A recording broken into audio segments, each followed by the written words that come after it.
Welcome to everyone. Inter ఎగ్జామినేషన్స్లో చాలామంది students రిపీటెడ్గా చేస్తున్న మేజర్ 8 మిస్టేక్స్ వల్ల స్టూడెంట్స్ 100% ప్రిపేర్ అయినప్పటికీ ఎగ్జామినేషన్ హాల్లో కరెక్ట్గా ఆన్సర్స్ వచ్చి కూడా రాయలేకపోవడం వల్ల మార్క్స్ అయితే కోల్పోతుంటారు. ఇప్పుడు చెప్తున్న ఈ 8 మిస్టేక్స్ మీరు అవాయిడ్ చేస్తే షూర్గా మీకు ఫుల్ మార్క్స్ అయితే వస్తాయి ప్రతి సబ్జెక్ట్ సంబంధించి. వన్ బై వన్ ఈ 8 మిస్టేక్స్ మీకు క్లారిటీగా చెప్తాను. ఇవన్నీ మీరు అవాయిడ్ చేస్తే 100% మీ స్కోర్ ఇంప్రూవ్ అవుతుంది. మీరు ఎక్స్పెక్ట్ చేసిన మార్క్స్ కంటే ఎక్కువ మార్క్స్ అయితే వస్తాయి. సో అవేంటి అనేది వన్ బై వన్ చూద్దాం. వీడియో స్కిప్ చేయకుండా ఎండ్ వరకు చూడండి. ప్రతి ఒక్క పాయింట్ చాలా ఇంపార్టెంట్. వీడియో లైక్ చేసి తప్పకుండా షేర్ చేయండి. కంప్లీట్ గైడెన్స్ కోసం ఛానల్ సబ్స్క్రైబ్ చేసుకొని బెల్ బటన్ అయితే ప్రెస్ చేయండి. First one, time. మీరు ఎగ్జామినేషన్ హాల్కి కంపల్సరీగా 30 మినిట్స్ బిఫోరే వెళ్ళండి. మీరు 30 మినిట్స్ మినిమం బిఫోర్ వెళ్తేనే మీరు మైండ్ రిలాక్స్డ్గా ఉంటుంది. ఎగ్జామ్ సెంటర్లో మీ యొక్క ఎగ్జామినేషన్ హాల్ ఏంటి, మీ యొక్క రూమ్ నెంబర్ ఏంటి చూసుకొని వెళ్ళి రిలాక్స్గా కూర్చోవడానికి, సిట్టింగ్ పొజిషన్కి వెళ్ళడానికి మీకు టైం పడుతుంది. కాబట్టి సో రిలాక్స్డ్గా ఎగ్జామినేషన్ హాల్లో కూర్చుంటేనే మీ మైండ్ ఫ్రెష్గా ఉంటుంది. అప్పుడే మీరు కరెక్ట్గా రివిజన్ కూడా చేసుకోవచ్చు. క్వశ్చన్స్ చూడగానే ఆన్సర్స్ కూడా వస్తాయి. లేదు లేట్గా వెళ్ళారనుకోండి, అక్కడే మీకు సగం టెన్షన్ వచ్చేస్తుంది. మీరు రాయాల్సిన ఆన్సర్స్ ఎగ్జామ్ హాల్లో కూర్చోవడానికంటే ముందే మైండ్లో నుంచి అన్నీ అవుట్ అయిపోతాయి. సో ఫస్ట్ ఇది అయితే అవాయిడ్ చేయండి. సెకండ్ వన్, క్వశ్చన్ పేపర్ ఇస్తారు. క్వశ్చన్ పేపర్ ఇచ్చిన వెంటనే అందరు స్టూడెంట్స్ చేసేది మ్యాక్సిమం ఇదే చేస్తారు. First question, second question, third, fourth, fifth, sixth question చూసుకుంటూ కొంతమంది స్టూడెంట్స్ అన్ని questions one by one A question వచ్చిందని చూసుకుంటుండే. కొంతమంది స్టూడెంట్స్ ఫస్ట్ క్వశ్చన్ వచ్చు, థర్డ్ వచ్చు, ఫోర్త్ వచ్చు, సిక్స్త్ వచ్చు, ఇలా రౌండప్ చేసుకొని వెళ్ళిపోతారు ఆన్సర్స్ రాయకముందే. సో ఇది మేజర్ మిస్టేక్. అలా చేయకండి. క్వశ్చన్ పేపర్ ఇచ్చిన వెంటనే మీకు ఫస్ట్ క్వశ్చన్ చూశారు, రాలేదు, పక్కన పెట్టండి. సెకండ్ క్వశ్చన్ వచ్చు, డైరెక్ట్ సెకండ్ క్వశ్చన్ పేపర్లో నెంబర్ వేసేసి సెకండ్ ఆన్సర్ అని వేసేసి ఫస్ట్ రాయండి. మీకు రాస్తే ఏమవుతుందంటే ఫస్ట్ టైం సేవ్ అవ్వడంతో పాటు మీకు కాన్ఫిడెన్స్ కూడా పెరుగుతుంది. ఆటోమేటిక్గా ఒక ఆన్సర్ మీరు పర్ఫెక్ట్గా ఫస్టే రాశారనుకోండి, కాన్ఫిడెన్స్ పెరుగుతుంది.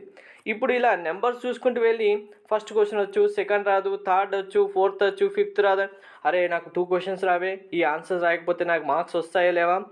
ఇప్పుడు 2 క్వశ్చన్స్ రావు అన్నది మీకు మైండ్లో ఫిక్స్ అయిపోయి వచ్చిన ఆన్సర్స్ కూడా మీరు కరెక్ట్గా ప్రజెంట్ చేయలేకపోతారు ఆన్సర్ షీట్లో. దానివల్ల మీకు వచ్చే మార్క్స్ కూడా లాస్ అవుతారు. సో ఇది ఫస్ట్ అందరూ అవాయిడ్ చేయండి. మీరు ఒక క్వశ్చన్ కనుక ఆన్సర్ రాసేస్తే ఆటోమేటిక్గా మీకు కాన్ఫిడెన్స్ బిల్డ్ అవుతుంది.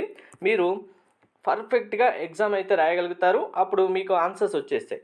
మేజర్గా ఇంకొకటి, ఇందులోనే క్వశ్చన్ పేపర్ సంబంధించి ప్రతి ఒక్కరు ఏ సబ్జెక్ట్ సంబంధించైనా సరే వెరీ షార్ట్ ఆన్సర్స్ క్వశ్చన్స్ ఉంటాయి కదా, ఫస్ట్ వీటిని నుంచి స్టార్ట్ చేయండి. ఎందుకు అంటే very short answers number 1, number 2, number 3, number 4 ఇలా సీరియల్గా నెంబర్స్ వేసుకొని వెళ్ళండి. ఎన్ని క్వశ్చన్స్ ఉంటాయి అన్ని క్వశ్చన్స్. ఇది క్వశ్చన్కి 1 or 2 లైన్స్ కంటే ఎక్కువ పట్టదు. కొన్ని సబ్జెక్ట్లో 3 లైన్స్ కూడా పడుతుంది. సో ఆ లైన్స్ బేస్ చేసుకొని లైన్స్ గ్యాప్ ఇచ్చేసి వరుసగా నెంబర్స్ వేసుకొని వెళ్ళండి. దీని యొక్క ఆన్సర్ రాయండి, దీని ఆన్సర్ రాయండి, థర్డ్ రాదు వదిలేయండి, ఫోర్త్ ఆన్సర్ రాయండి, ఫిఫ్త్ ఆన్సర్ రాయండి, సిక్స్త్ రాదు వదిలేయండి. సో ఇప్పుడు ఇవి నీట్గా first very short answers questions మీరు ఆన్సర్స్ రాశారంటే మీకు ఇక్కడే బెస్ట్ ఇంప్రెషన్ అయితే వచ్చేస్తుంది. ఇన్విజిలేషన్ చేసిన తర్వాత మీకు ఎవరైతే పేపర్ కరెక్షన్ చేస్తారో లెక్చరర్స్ వాళ్ళకు బెస్ట్ ఇంప్రెషన్ వచ్చేస్తుంది. ఆటోమేటిక్గా మీకు మార్క్స్ పడిపోతుంటాయి. సో ఫస్ట్ స్టార్టింగ్లోనే మీరు కరెక్ట్ ఆన్సర్స్ రాశారు, నీట్గా రాశారు అనుకున్న స్టూడెంట్స్కి స్టార్టింగ్లో ఆన్సర్స్ షార్ట్ ఆన్సర్స్ అన్నీ రాశారంటే ఓకే, స్టూడెంట్ ప్రిపేర్ అయ్యాడు, పర్ఫెక్ట్గా రాస్తున్నాడు, అన్ని మార్క్స్ వచ్చేస్తాయన్న ఉద్దేశంతో పేపర్ కరెక్షన్ కూడా మీకు బెస్ట్ ఇంప్రెషన్తోనే చేయడం జరుగుతుంది. ఆటోమేటిక్గా మార్క్స్ వచ్చేసాయి. మరి ఇక్కడ రాని క్వశ్చన్స్ ఉన్నాయి కదా, మరి వదిలేసిన క్వశ్చన్స్ వల్ల ప్రాబ్లం అవుతుందంటే ఏ ప్రాబ్లం అవ్వదు. ఈ రాని క్వశ్చన్స్ కూడా మీరు ఏం చేయాలనేది ఎండింగ్లో చెప్తాను, వినండి. ఫస్ట్ ఇలా అయితే రాయండి. Next one important, neat handwriting అయితే కంపల్సరీగా ఉండాలి. నీట్ హ్యాండ్ రైటింగ్ అంటే వజ్రాలు ముత్యాలలాగా హ్యాండ్ రైటింగ్ ఉంటేనే మార్క్స్ వస్తాయని కాదు. నీట్గా లైన్ బై లైన్ మీరు ఆన్సర్ రాస్తే సరిపోతుంది. చూడ్డానికి ప్రజెంటేషన్ నీట్గా ఉంటే సరిపోతుంది. అంతేగాని నాకు పర్ఫెక్ట్గా అక్షరానికి అక్షరం వస్తేనే ఆన్సర్కి మార్క్స్ ఫుల్ మార్క్స్ వేస్తారంటే ఇలా అక్షరానికి అక్షరం రాసుకుంటూ వెళ్తేనే మీకు ఉన్న టైం అంతా అయిపోతుంది, అనవసరంగా లాస్ అవుతారు.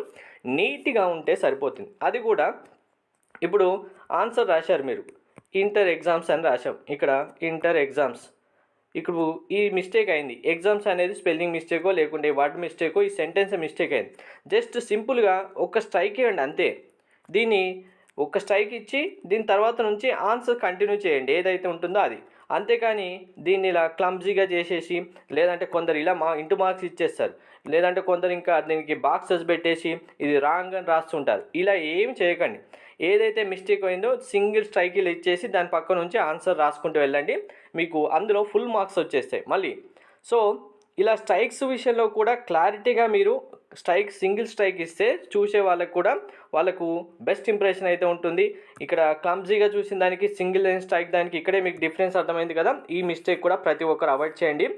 నెక్స్ట్ మీకు ఫస్ట్ ఏం చేస్తారంటే, ఇప్పుడు వెరీ షార్ట్ ఆన్సర్స్ నుంచి స్టార్ట్ చేయమని చెప్పాను కదా, వెరీ షార్ట్ ఆన్సర్స్ నుంచి స్టార్ట్ చేశారు.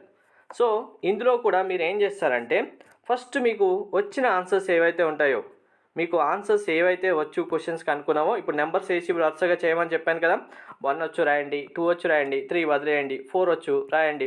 ఇలా ఫస్ట్ వచ్చిన ఆన్సర్స్ అన్నీ 1 by 1 క్లారిటీగా రాసుకుంటూ వెళ్ళండి. ఫస్ట్ 2 hours వరకు మీరు ఎగ్జామ్ హాల్లో మీ పక్కన ఉన్న వాళ్ళతో మాట్లాడకండి. ఆన్సర్స్ వచ్చినా రాకపోయినా, మీకు ఎక్కడైనా స్ట్రక్ అవుతున్నా, ఇప్పుడు ఆన్సర్ రాసి ఇక్కడ స్ట్రక్ అయ్యారు, ఇక్కడ ఏముంటుంది అని పక్క వాళ్ళని అడగడానికి ట్రై చేయకండి, వాళ్ళతో డిస్కషన్ పెట్టకండి. మీరు ఫస్ట్ 2 hours లేదు ఫస్ట్ 1 hourలోనే పక్క వాళ్ళతో డిస్కస్ చేశారనుకోండి, ఇన్విజిలేటర్ ఆటోమేటిక్గా వాళ్ళ దృష్టి అంతా మీపైకే వచ్చేస్తుంది. మీరు ఒక్కసారి మిమ్మల్ని చూశారు మాట్లాడుతున్నప్పుడు అంటే ఇంకా ఎగ్జామ్ అయిపోయేంత వరకు మిమ్మల్నే చూసుకుంటూ వెళ్తారు. మీరు ఇన్విజిలేటర్ నన్ను చూస్తున్నారా లేదా, నేను ఆన్సర్ వస్తున్నా లేదా, ఇదే పని అయిపోతుంది. ఇంకా ఎగ్జామ్ హాల్లో మీరు రాయాల్సిన ఆన్సర్స్ అన్ని పక్కన పడిపోతాయి, అనవసరంగా మీరు రాసే క్వశ్చన్స్ కూడా మార్క్స్ రాకుండా పోతాయి. కాబట్టి సో సింపుల్గా మీకు ఆన్సర్స్ రావు అంటే ఇది కూడా చెప్తున్నాను, లాస్ట్ 30 minutes మనకు టైం కంపల్సరీగా తెలుస్తుంది, మనకి ఇన్విజిలేటర్ కూడా టైం చెప్తూనే ఉంటారు. లాస్ట్ 30 minutesలో మీకు ఇక్కడ సింగిల్ వర్డ్స్ ఆన్సర్స్ రాకపోయినా, స్మాల్ ఆన్సర్స్ రాకపోయినా, వాటిని పక్క వాళ్ళతో చిన్నగా డిస్కషన్ చేసుకొని జస్ట్ వాటికి ఆన్సర్స్ రాసేయండి, సరిపోతుంది. ఫస్ట్ బిగినింగ్లో మాత్రం ఎటువంటి పరిస్థితుల్లో కూడా మాట్లాడకండి, ఎవరితోని డిస్కస్ చేయకండి. తర్వాత very very important 6th point, ఇది మాత్రం ఎవరు మర్చిపోకండి, దీన్ని మాత్రం కంపల్సరీగా ఫాలో అవ్వాల్సిందే ప్రతి ఒక్కరు. సో ఫస్ట్ మీరు వచ్చిన ఆన్సర్స్ అయితే రాస్తారు. మీకు ఇప్పుడు అవుట్ ఆఫ్ 10 questions ఉన్నాయి కంప్లీట్గా, వెరీ షార్ట్ అన్నీ కలుపుకొని. ఎగ్జాంపుల్గా మీకు ఒక 6 or 7 questions ఆన్సర్ వచ్చు, రాశారు. మరి ఇక్కడ 6 రాస్తే ఇంకా మిగిలిన 4 కూడా రాయాలి కదా, రావు మీకు ఆన్సర్స్, మీరు పక్క వాళ్ళని అడగడానికి కూడా వీల్లేదు, మీకు మాత్రమే వచ్చు. ఏం చేస్తారంటే, ఇప్పుడు సపోజ్ ఇక్కడ మీకు 3rd question రాదు, 5th రాదు, 8th రాదు, 9th రాదు అనుకుందాం ఎగ్జాంపుల్. ఏం చేస్తారంటే 3rd ఆన్సర్ పెట్టేయండి. మీకు ఆ క్వశ్చన్కి సంబంధించి రిలవెంట్గా ఆ క్వశ్చన్లో సంబంధించి ఫార్ములా ఉంటే ఫార్ములా, డెఫినేషన్ ఉంటే డెఫినేషన్, టేబుల్ ఫామ్ ఉంటే టేబుల్ ఫామ్, డయాగ్రామ్ అయితే డయాగ్రామ్, లేదు దానికి సంబంధించి కాన్సెప్ట్ ఉంటే, హెడ్డింగ్స్ ఉంటే, ఏవైనా ఒకటి పర్ఫెక్ట్గా ఆ క్వశ్చన్కి సంబంధించిన ఏమైనా ఉంటే వాటిని ఫస్ట్ రాయండి. సో నెక్స్ట్ 5th question చూశారు. 5th questionలో కూడా మీకు రిలవెంట్ ఆ క్వశ్చన్కి సంబంధించిన ఆన్సర్ కూడా రావట్లేదు, పక్కన పెట్టండి. 8th questionలో వస్తున్నాయి ఇలానే, డయాగ్రామ్ కానీ, టేబుల్ కానీ, డెఫినేషన్, ఫార్ములా ఏదో ఒకటి వచ్చింది రాసేయండి. 9thలో కూడా వచ్చింది రాసేయండి. లాస్ట్లో ఏం చేస్తారంటే, ఇలా క్వశ్చన్కి సంబంధించిన ఆన్సర్ రాని క్వశ్చన్స్ ఏవైతే ఉంటాయో దాన్ని క్వశ్చన్ నెంబర్ వేసేసి దీనికి ఆ చాప్టర్లో రిలవెంట్గా ఉన్న ఆన్సర్స్ ఏవైతే ఉంటాయో దాన్ని రాయండి.